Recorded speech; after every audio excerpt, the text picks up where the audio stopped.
तो दोस्तों, स्वागत है आप लोगों को मेरे एक नए वीडियो पे।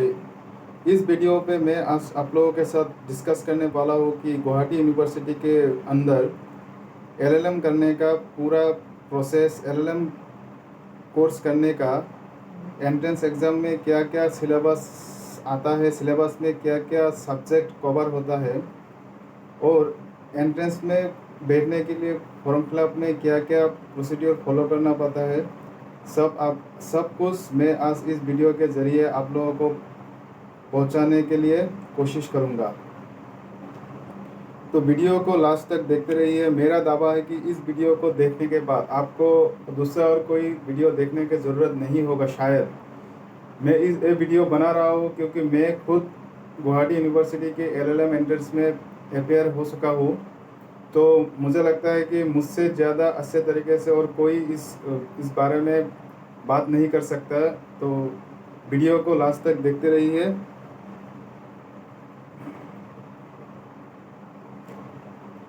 तो आज के वीडियो में मैं एलएलएम एंट्रेंस के फॉर्म फिलअप से लेकर एडमिशन तक का पूरा प्रोसेस आपको बताऊंगा। साथ में एलएलएम के एंट्रेंस में क्या क्या सिलेबस में क्या क्या सब्जेक्ट पढ़ने से आपको इस यूनिवर्सिटी में आसानी से एडमिशन मिल जाएगा, उसके बारे में मैं पूरे डिटेल में डिस्कस करूंगा। तो सबसे पहले बात करते हैं कि एलएलएम एंट्रेंस का जो एग्ज़ाम होता है वो एग्ज़ाम साल में कितने बार होता है।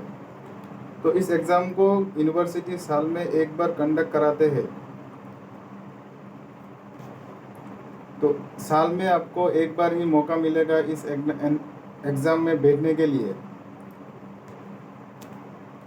इस एग्ज़ाम के जो फॉर्म फिलअप होता है उस फॉर्म फिलअप का आपको 800 रुपीज़ पे करना पड़ता है और फॉर्म फिलअप स्टार्ट हो जाता है एग्ज़ाम के करीब करीब 15-20 दिन पहले से। तो आप लोगों को ऑनलाइन के गुवाहाटी यूनिवर्सिटी के वेबसाइट पे भी आपको मालूम पड़ जाता है कि एग्ज़ाम कब होगा और आपको अगर फिज़िकली आप गुवाहाटी यूनिवर्सिटी के एडमिनिस्ट्रेटिव बिल्डिंग में जाके भी आप इसके बारे में पूछ सकते हैं। तो एग्ज़ाम पूरा 2 घंटे का एग्ज़ाम कंडक्ट कराया जाता है। आपको 2 घंटे के अंदर पूरा एग्ज़ाम को कंप्लीट करना पड़ता है। एग्ज़ाम का जो टोटल मार्क्स होता है वो 100 मार्क्स का होता है। एक एक क्वेश्चन आपको पूरा एक एक क्वेश्चन 1 मार्क का आता है, आपको उसे टिक मार्क देना है। ऐसे ही एक एक मार्क का 100 मार्क के क्वेश्चन आपको 2 घंटे में कंप्लीट करना पड़ता है। आपको लगेगा कि 100 मार्क्स 2 घंटे में बहुत ज़्यादा समय होता है, लेकिन आपको मैं बताता हूँ कि जब मैंने एग्ज़ाम दिया था मुझे पता ही नहीं चला कि एग्ज़ाम के टाइम कैसे चला गया। तो आप लोग कभी भी ये मत सोचिए कि 100 मार्क्स के लिए 2 घंटा बहुत ज़्यादा टाइम होता है। 2 घंटा 100 मार्क्स के लिए बहुत ही कम समय होता है। तो ये बात हमेशा आपके दिमाग में रखिए कि 2 घंटा बहुत ही कम समय होता है। आपको जितना जल्दी हो सके आपके आंसर को आपको अटेम्प्ट करना होता है। क्वेश्चन की टाइप के बारे में बात करें तो क्वेश्चन आपका एमसीक्यू का होता है, मल्टीपल चॉइस क्वेश्चन। आपको एक एक क्वेश्चन के लिए 4 ऑप्शन दिया जाएगा। आपको 4 ऑप्शन में से एक क्वेश्चन को टिक करना है और वहाँ पे ओएमआर शीट होगा, वहाँ पर ओएमआर शीट पे आपको मार्क करके देना है। नेगेटिव मार्क के बारे में अगर आप बात करें तो नेगेटिव मार्क कभी कभी कुछ साल में नेगेटिव मार्क होता है और कभी कभी नेगेटिव मार्क नहीं होता है। जब मैं एग्ज़ाम में बैठा था तो वहाँ पे नेगेटिव मार्क होता था। नेगेटिव मार्क 0.25 का होता है, मतलब अगर 4 क्वेश्चन आपका गलत हो गया तो आपका 1 मार्क चला जाएगा। तो अगर आपका जब आप एग्ज़ाम देने बैठेंगे अगर नेगेटिव मार्क होगा तो आपको बहुत ध्यान से वो क्वेश्चन को अटेम्प्ट करना है। जो क्वेश्चन आपको 100% कंफर्म लगे वही क्वेश्चन को आपको पकड़ना है, और जो क्वेश्चन आपको डाउट हो 50-50 वो या 80 या 20 लगे तो आपको वो क्वेश्चन को हाथ भी नहीं लगाना है। अगर आपके कंफर्म क्वेश्चन अगर आपको 50 to 60 आपका करेक्ट हो जाता है तो आपको सीट मिलना कंफर्म हो जाता है। अगर आप पूरा कंफर्म नहीं होते तो उस चीज़ को छोड़ देना ही अच्छा होता है। अभी सीट के बारे में बात करें तो पूरे यूनिवर्सिटी में अगर एलएलएम की सीट के बारे में बात करें तो 40 सीट होता है। वहाँ से 40 सीट में से 80% सीट गुवाहाटी यूनिवर्सिटी के जो स्टूडेंट होते हैं उनके लिए रिजर्व रहता है, और 20% यानी कि 8% सीट अदर यूनिवर्सिटी, मतलब जो दूसरे यूनिवर्सिटी से आते हैं एडमिशन लेने के लिए, उन लोगों के लिए रिजर्व होते हैं। तो 80% सीट मतलब 32 सीट में से रिजर्व कैटेगरी में अगर आप हम लोग इसे बांट दें तो जनरल कैटेगरी के लिए सिर्फ 14 सीट रह जाता है। मतलब 14 सीट जनरल कैटेगरी के लिए, ओबीसी के लिए 5 सीट, एससी के लिए 2 सीट, एससी प्लेन के लिए 3 सीट, एससी हिल्स के लिए 2 सीट, और इकोनॉमिक वीकर सेक्शन के लिए 3 सीट, और ट्रांसजेंडर के लिए 1 सीट रिजर्व रहता है। और अदर यूनिवर्सिटी की बात करें तो जनरल के लिए 4 सीट, ओबीसी के लिए 1 सीट, शेड्यूल कास्ट के लिए मतलब एससी के लिए 1 सीट, एसटी प्लेन के लिए 1 सीट, एसटी हिल्स के लिए कोई सीट यहाँ पे रिजर्व नहीं किया गया है। मालूम नहीं है, मुझे ये समझ में नहीं आया कि एसटी हिल्स के अदर यूनिवर्सिटी के एसटी हिल्स के कोई भी सीट क्यों रिजर्व नहीं किया गया है। और इकोनॉमिक वीकर सेक्शन के लिए 1 सीट रिजर्व रहता है। तो हर साल करीब करीब 1,500 से 2,000 स्टूडेंट इस एग्ज़ाम में अपियर होता है, और सिर्फ 40 को ही सीट मिल पाता है। तो आप समझ ही सकते हैं कि इस एग्ज़ाम में अपियर होने के लिए कितना टफ और कितना हेवी स्टडी और प्रिपरेशन की ज़रूरत होता है। जब मैं एग्ज़ाम के लिए बैठा था तो मैंने करीब करीब 1 साल का प्रिपरेशन किया था, और मेरा रैंक आया था 27 में। उस कारण के लिए मैं एडमिशन नहीं ले पाया। मैं अगले साल फिर कोशिश करूँगा। आपको अगर इस यूनिवर्सिटी में लॉ करना है, एलएलएम की डिग्री लेना है, तो आपको करीब करीब 6 से एक साल का प्रिपरेशन करना पड़ता है। अगर आप अच्छे तरीके से प्रिपरेशन नहीं करेंगे तो आपको एग्ज़ाम में बैठने का कोई फ़ायदा नहीं होगा, क्योंकि ये बहुत ही टफ एग्ज़ाम होता है, और इसका काट ऑफ बहुत हाई हो जाता है, क्योंकि स्टूडेंट बहुत अपियर होता है, इसीलिए इसका कट ऑफ जो बहुत हाई हो जाता है। तो इस एग्ज़ाम को आप अच्छे तरीके से प्रिपेयर कीजिए। अगर आप अच्छे तरीके से प्रिपेयर करेंगे तो आपको सीट मिलने से किसी के बाप भी आपको नहीं रोक पाएगा।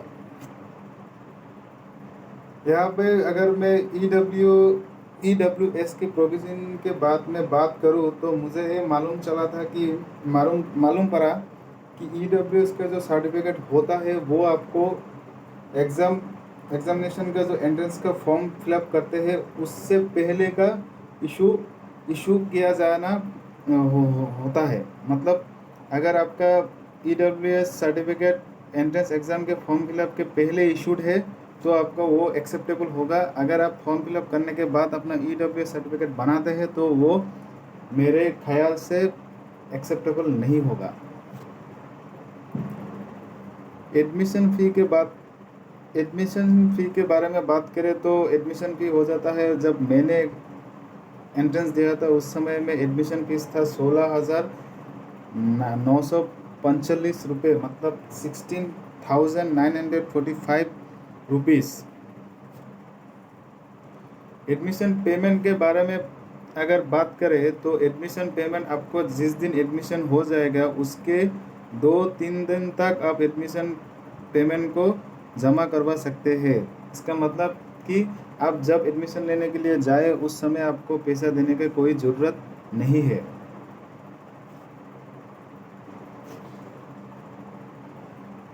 अभी एकोमेंडेशन के बारे में बात करें कि यूनिवर्सिटी में बहुत सारे स्टूडेंट बहुत बहुत दूर से आते हैं, एडमिशन ले लेते हैं, लेकिन उन लोगों के मन में एक ही सवाल रहता है कि यूनिवर्सिटी में आके कैसे रहेंगे, कहाँ पे रहेंगे। तो मैं आप लोगों को बता दूँ, यूनिवर्सिटी का अपना हॉस्टल है। आप अगर हॉस्टल के लिए अप्लाई करते हैं तो आपको हॉस्टल के एडमिशन मिल जाता है।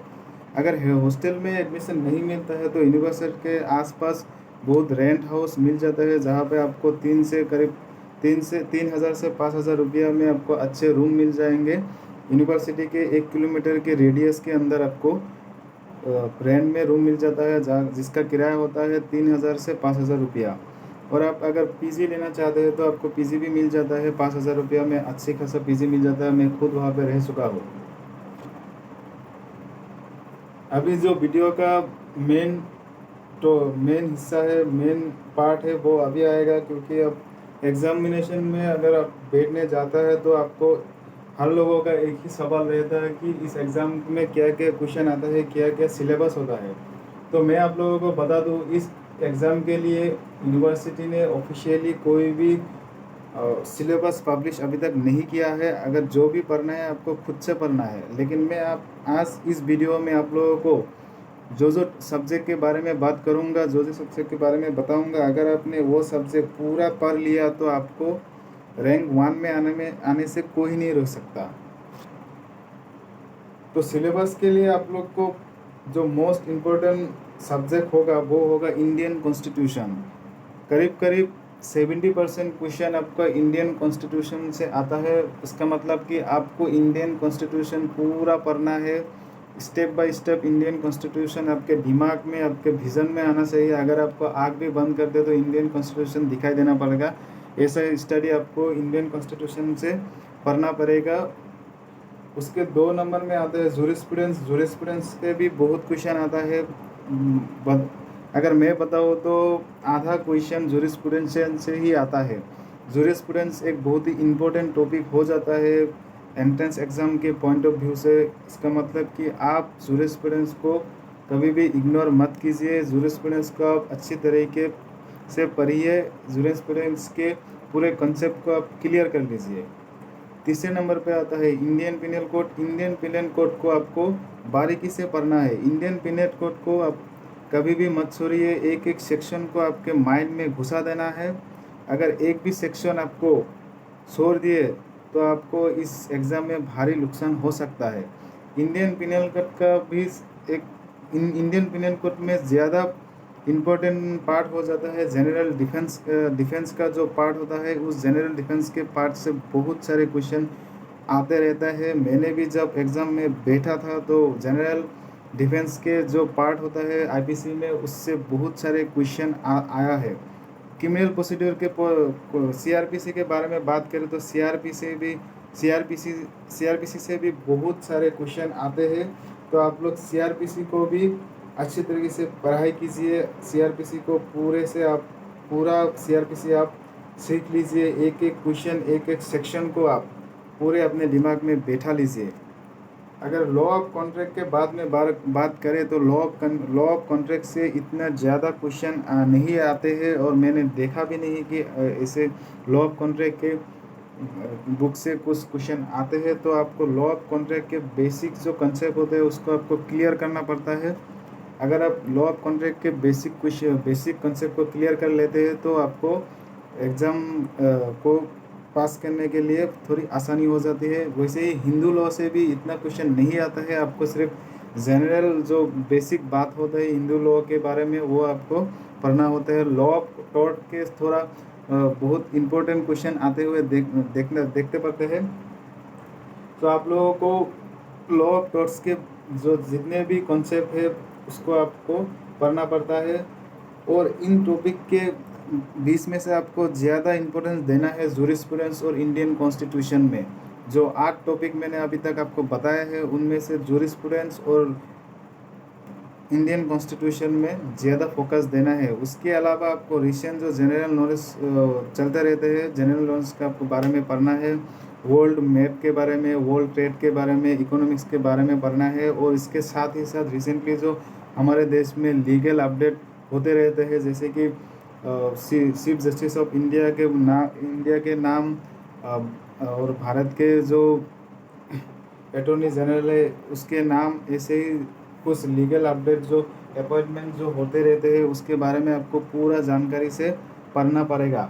अगर आप इन सिलेबस को पूरा फॉलो करते हैं। और मैं एक बात आप लोगों को बता देता हूँ कि आपके स्टेट में जो स्टेट जुडिशरी सर्विस का जो एग्जामिनेशन का प्रिलिमिनरी का जो एमसीक्यू मिलता है, अगर आप उसको भी फॉलो करते हैं तो आपको वहाँ से 30 से 40% क्वेश्चन कवर हुआ मिल जाएगा। इसका मतलब कि अगर आप असम जुडिशरी या आपके स्टेट की कोई भी जुडिशरी का जो बुक पब्लिश करते हैं प्रीलिम्स के लिए, अगर वो आप पढ़ लेते हैं तो आपको काफ़ी हेल्प मिल जाता है। तो यही था आज के वीडियो में।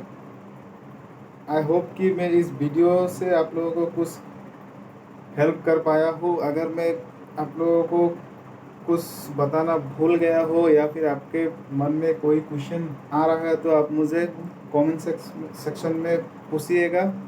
और मेरा हिंदी थोड़ा सा खराब है तो माफ़ कीजिएगा मेरे हिंदी के लिए। तो मिलते हैं अगले एक वीडियो में।